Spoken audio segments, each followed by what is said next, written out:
بھی الفاظ آپ لوگ کہہ سکتے ہیں. اب وہ قرآن پاک پر انگلی اٹھا رہا ہے جو 1400 سال پہلے اللہ کی طرف سے قرآن میں چیلنجز بیان ہوئے ہیں. پورا عرب آ جائے, پوری دنیا مل کر آ جائے, ایک نقطہ, ایک شوسہ, زیر زبر, ایک چھوٹی سورہ بھی پیدا نہیں کر سکتی ہے, بدلا نہیں کر سکتی. پوری امت, پورا عالم کچھ تبدیلی نہیں کر سکتا ہے. اور یہ دعویٰ کر رہا ہے شیطان, اور یہ کہتا ہے کہ ان 26 اور 24 آیتوں کے اندر ٹیررزم کی بات ہے, دہشت گردی کی بات ہے, وائلنس کی بات ہے. وہ کہتا ہے کہ یہ آیتیں جہاد کی بڑھاوا دے رہی, ٹیررزم کی بڑھاوا دے رہی, دہشت گردی کا بڑھاوا دے رہی. ارے اس خبیث کو سمجھنا چاہیے, قرآن پاک کے پس منظر میں جانا چاہیے, قرآن پاک کے معنی پر جانا چاہیے, تب جا کر بات مسئلہ حل ہوگا کہ اصل ہے کیا. یہ میں آپ لوگوں کو بتانا چاہتا ہوں تاکہ آپ لوگ جہاد کی حقیقت سے جانیں, جہاد کو جہاد کیوں کہتے ہیں اس کے معنی کو بھی آپ لوگ جانیں, تاکہ لوگوں کو بھی صحیح اعتبار سے بتا سکیں. کہ میرے بھائیوں, جہاد کے اصل معنی کیا ہے آپ کو سمجھنا چاہیے, اور جہاد اکبر کیا ہے, جہاد اصغر کیا ہے, آپ لوگ اس کو بھی جانیے. جہاد کے معنی یہ ہے کہ انسان جہد کرے, محنت کرے, کوشش کرے, سعی کرے, نفس کے خلاف ورزی کرے, خواہشات کو کچل ڈالے, اللہ کے حکام پر چلنے کے لیے, اسلام کے لیے اپنی جان بھی گنوا دے, اور نمازوں کی پابندی کرے. یہ ہے جہاد.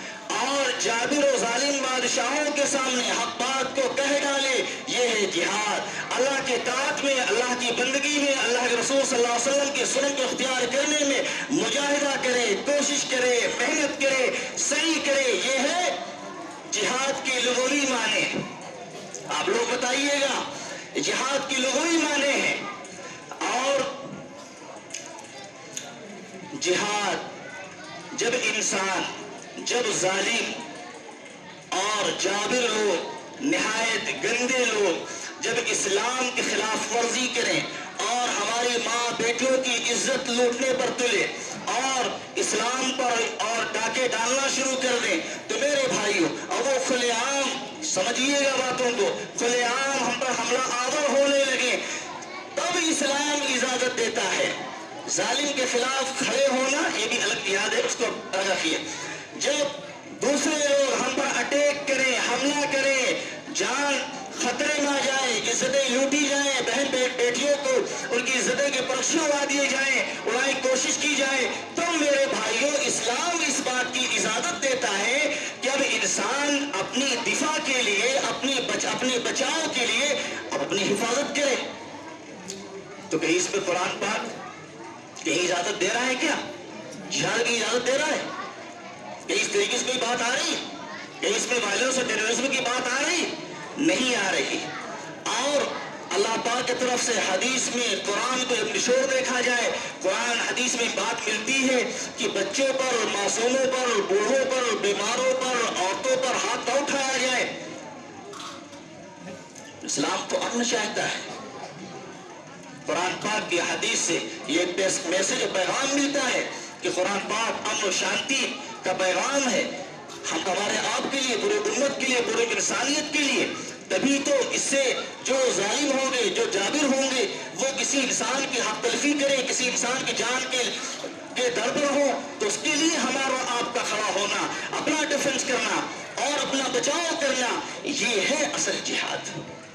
یہ ہے اصل جہاد. اس کے باوجود بھی اللہ پاک صاحب کہہ رہے ہیں وَالصُّلْحُ خَيْرٌ, کہ اگر معاملہ آپس میں اس طرح ہو جائے, ڈیفنس کا حملہ کوئی کر رہا ہے, اگر وہ لوگ کہیں کہ بھیا ٹھیک ہے ہم اب لڑائی نہیں کریں گے, ہم ہاتھ ملانا چاہتے ہیں, تو قرآن صاف کہہ رہا ہے وَالصُّلْحُ خَيْرٌ, کہ اب قطعاً ایک قدم آگے نہیں بڑھنے چاہیے, ورنہ ظلم ہوگا, اور ظلم کسی پر کرنا حرام ہے, حرام.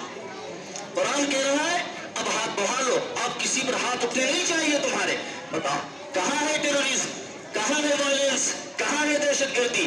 تو یہ ایسے خبیث ملعون, ایسے حفاظ پاگل ایسی باتیں کرتے رہیں گے. ہمارے علماء کرام, بڑے حضرات یہ آوازیں اٹھاتے ہیں, اٹھاتے رہیں گے, کیونکہ ان کی ذمہ داری ہے, ذمہ داری کی ان کو احساس ہے کہ اللہ کلکم راعٍ وکلکم مسئول عن رعیتہ, کہ ان کو ذمہ داری کا احساس ہے کہ اللہ کل پوچھ لیں گے قیامت میں کہ ہم نے تمہارے اندر طاقت دی تھی, ذمہ داری دی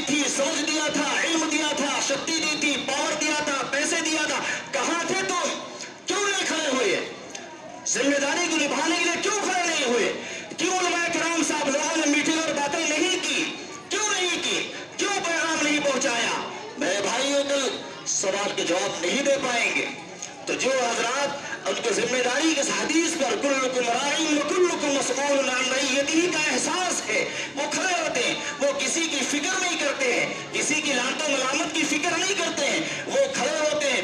لیکن اکثر حضرات ہمارے، اللہ کا شکر ہے، اکثر مسلمان، اکثر لوگ ابھی بھی خیر خواہ چاہتے ہیں، خیر خواہی چاہتے ہیں، انسانیت کا درد رکھتے ہیں، اچھے ہیں، اچھے ذہن کے ہیں، اچھا چاہتے ہیں، خیر خواہی چاہتے ہیں، اسلام کا اور مسلمانوں کا بھلا چاہتے ہیں، اسلام کا فروغ چاہتے ہیں۔ کچھ بالکل کہا جائے کچھ ایسے بدماش قسم کے لوگ ہمیشہ رہے، اللہ کے نبی صلی اللہ علیہ وسلم کے دور میں بھی رہے ہیں اور قیامت تک ایسے منافق رہیں گے جو نہایت بے حس ہوں گے، ان کے ضمیر مر چکے ہوں گے، مردہ ہوں گے، ان کو کوئی فکر نہیں ہوگی۔ ان کے لیے ہم کو بہت زیادہ ذہن اور مغز ماری کرنے کی ضرورت نہیں ہے۔ ہاں دعا کرنا ہے کہ اللہ ان کو موت سے پہلے اللہ ان کو ہدایت پر کھڑا کر دے، اللہ ان کو ایسا کھڑا کر دے کہ حق کی طرف ان کا جھکاؤ ہو جائے، صداقت سے اعراض نہ کریں، سچائی سے اعراض نہ کریں، حق کے لیے اگر جان بھی دینے پڑ جائے تو جان دے ڈالیں۔ تو اللہ ان کے لیے دعائیں کرنا ہے، چاہے وہ نان مسلم کیوں نہ ہو، چاہے اپنے بھائی مسلمانی کیوں نہ ہو، ان کے لیے موت سے پہلے اس کی اجازت ہے۔ نان مسلم کے لیے موت سے پہلے اور مسلمانوں کے لیے حق میں موت سے پہلے بھی، موت کے بعد بھی اس کی اجازت ہے کہ یہ سال ثواب کر سکتا ہے، لیکن نان مسلم کے لیے اس کی اجازت بالکل نہیں ہے۔ تو میرے بھائیوں ان کی فکر نہیں کرنا، اب یہ سوچنا ہے کہ ان برے حالات، ان نازک حالات میں ہم اور آپ کیا کر رہے ہیں؟ کیا ہم آپ توبہ کر رہے ہیں؟ کیا ہم آپ لوگ اللہ سے رو رہے ہیں؟ کیا ہماری آپ کی زندگی سنن کے مطابق آ رہی؟ کیا ہم اللہ کے حکاموں کو تمام چیزوں سے زیادہ وہ ہمارے نزدیک محبوب بن رہے ہیں؟ کیا اللہ سے ہمارا اپنا سب کا گہرا تعلق بڑھ رہا ہے، پیدا ہو رہا ہے؟ کیا ہم دنیا میں زیادہ تعلق پیدا کر رہے ہیں؟ کیا ہم دنیا سے زیادہ اپنا جی لگا رہے ہیں؟ کہ ایسا تو نہیں ہے، میں پھر بھی میں نہیں کہہ رہا ہوں کہ آپ لوگ دنیا سے جی نہ لگائیے، دنیا سے جی لگائیے، دنیا کمائیے، لیکن دنیا سے آپ آخرت کمائیے۔ دنیا آپ کروڑوں کمائیے، لیکن وہ کروڑوں سے آپ اپنی آخرت کمائیے، مدارس پر خرچ کریے، مکاتب پر خرچ کریے، اور یتیم بچوں پر خرچ کریے، بیواؤں پر خرچ کریے اور اپنی جنت کمائیے۔ اس کے لیے دولت مانگنا چاہیے اللہ سے، اس کے لیے دنیا سے جو ہے جی لگانا چاہیے کہ اللہ ہم کو اتنا دے دے۔ میں نکیر نفی کسی چیز کی نہیں کر رہا ہوں، آپ لوگوں کو سمجھا رہا ہوں۔ بہت لوگ دنیا کس طرح سے نفی کر دیتے ہیں، بالکل اس کی اجازت نہیں ہے۔ آپ دنیا خوب کمائیے، خوب آگے بڑھیے، لیکن دنیا سے میرے بھائیوں جنت آپ کمائیے، یتیموں کی، مدارس کی، مکاتب کی، بیواؤں کی اور پریشان حالوں کی لوگوں کی آپ خدمت کریے ان پیسوں سے اور جنت کمائیے، ثواب لیجئے، نیکی لیجئے۔ یہ ہے میرے بھائیوں وقت۔ ہم لوگ ہاتھ رکھ کر بتائیں ہمارا اور آپ کے اندر کتنی زیادہ بدعمالیوں سے، برائیوں سے، خواہشات سے، منکرات سے کتنے ہم دور ہیں، ہم بچتے ہیں۔ ہمارا اور آپ کا دل اچھے اعمال میں لگتا ہے؟ آپ لوگ خود ہی بتائیے، ہم لوگ خود ہی بتائیں۔ میں بھی آپ لوگوں میں شامل ہوں بھائی، ایسا نہیں کہ میں الگ ہوں، ہم بھی اسی میں شامل ہیں۔ ہمارا آپ کا دل لگتا وقتا نہیں ہے، لیکن میرے بھائیوں اپنے اندر بدلاؤ لائیے، اپنے اندر چینجنگ لائیے، ورنہ یہ دور بدلاؤ کا ہے، اللہ بدل کر رکھ دے گا۔ اللہ کو کسی کی ضرورت نہیں ہے، اللہ کسی مچھلی بھی کام لے لے گا اور لیتا آ رہا ہے، پرندوں سے کام لے لیا ہے، لیتا آ رہا ہے اور پھر لے لے گا۔ تو میرے بھائیوں آج انسان سارے کے سارے جو بیٹھے ہیں سب جانتے ہیں، جھوٹ بولنا، رشوت لینا، سود کھانا، تہمت لگانا، بدکاری کرنا، زناکاری کرنا، امانت میں خیانت کرنا، سارے انسان جانتے ہیں حرام ہے، حرام سارے انسان جانتے ہیں۔ لیکن میرے بھائیوں کتنے ہم میں سے ہیں، میں بھی شامل ہوں، کتنے ہم میں سے ہیں جو ان تمام چیزوں پر بچنے کی کوشش کر رہے ہیں؟ کیا ایسی صورت میں اللہ کا عذاب نہیں آئے گا؟ انسان جان بوجھ کر موت کے منہ میں اپنے آپ کو حوالے کر دے، موت کے منہ میں ڈال دے، افواہوں کے سامنے اپنے آپ کو ڈال دے، تو کیا اس سے بچاؤ ہو سکتا ہے؟ انسان حرام کھائے، سود رشوت لے اور پھر بھی اللہ سے بڑی لمبی لمبی تمنائیں باندھے، ایسا ہو سکتا ہے؟ ایسا ممکن ہے؟ ایسا ممکن نہیں میرے بھائیوں۔ تو کہنے کی بات یہ ہے کہ اپنے اندر 2 منٹ میں بات ختم کر رہا ہوں میرے بھائیوں، یہ وقت بدلاؤ کا ہے۔ اپنے اندر بدلاؤ لائیے، ربانیین بنیے، سچے بنیے، حق پر جینے مرنے والے بنیے، چلنے والے بنیے، نیک و صلحاء بنیے، اچھے اعمال کریے۔ میرے بھائیو وقت بہت کم ہے، یہ دنیا بالکل پہنچ رہی ہے، آخرت پہنچ رہی ہے، جیسے کہ جناب محمد رسول اللہ صلی اللہ علیہ وسلم نے 1400 سال پہلے پیشین گوئی فرما دی ہے کہ فتنے اب اٹھتے جائیں گے، اب دنیا اپنی اصل حالت پر واپس نہیں آ سکتی۔ اگر میں یہاں پہ کوئی مثال دوں تو شاید سب کو بات بڑی آسانی سمجھ میں آ جائے گی۔ میں یہ کہوں کہ کاش کہ میرا بچپنا لوٹ آئے، میں یہ کہوں کہ کاش کہ میری پچھلی زندگی جو سادی تھی، اچھی تھی، گندگی نہیں تھی، واپس آ جائے۔ ہمارے اس میں سے کوئی بھائی کہے کاش کہ میری جوانی پھر آ جائے، پھر میں اسی طریقے سے اچھلنے کودنے لگوں۔ میرے بھائیوں ایسا ممکن ہے؟ اب ممکن نہیں۔ ہم تو رات کو کدھر جانا ہے؟ موت کے دہانے پر جانا ہے، قبر پر جانا ہے، آخرت کا سوال منزل ہے، اللہ سے ملنے کا وقت ہے، یہ ساری چیزیں ہیں۔ تو اگر ہم یہ کہیں تو بیوقوفی کی علامت ہوگی۔ یہی اسی طریقے سے حال دنیا کا ہے، دنیا بالکل اپنے انتہا کو پہنچ رہی ہے، دجالوں کا دور ہوگا، پھر اس کے بعد فتنے اٹھتے چلے جائیں گے، بڑے بڑے فرقے پیدا ہوں گے، جو اسلامک چولے پہن کر جو ایجنٹ ہوں گے یہودیوں کے، نصرانیوں کے، جو کچھ کوئی قادیانی ہوں گے، کوئی اپنے آپ کو اہل قرآن کہے گا، یہ سارے فتنے اٹھتے رہیں گے۔ ہم کو اپنے آپ کو بچانا ہے، اپنے آپ کو تبدیلی اپنے اندر لانا ہے، علماء کرام سے ان کی صحبتوں کے اختیار کرنا ہوگا۔ اور ایک بات آخری میں کہہ کر میں اپنی بات کو ختم کر رہا ہوں۔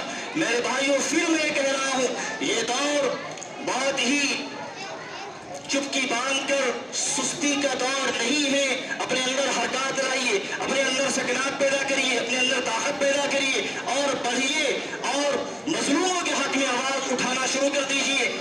اور صرف یہی نہیں کہ دعا کریں اور آواز اٹھا کر بیٹھ جائیں، جتنا ہو سکے آپ اپنی جان سے، مال سے ان کی خدمت کریے، ان کو بتائیے۔ اور جو ہندو اور مسلمانوں کے درمیان ایک نفرت کی دیوار، مضبوط دیوار جو حائل ہے، جو کھڑی ہے، اور جو ان کے اندر بڑی دوری ہوتی چلی جا رہی، غلط فہمیاں پیدا ہوتی چلی جا رہی، میرے بھائی ان دوریوں کو سمیٹنے کی ضرورت ہے، اس دیوار کو، نفرتوں کی دیوار کو توڑنے کی ضرورت ہے۔ اور بتا دیجیے لوگوں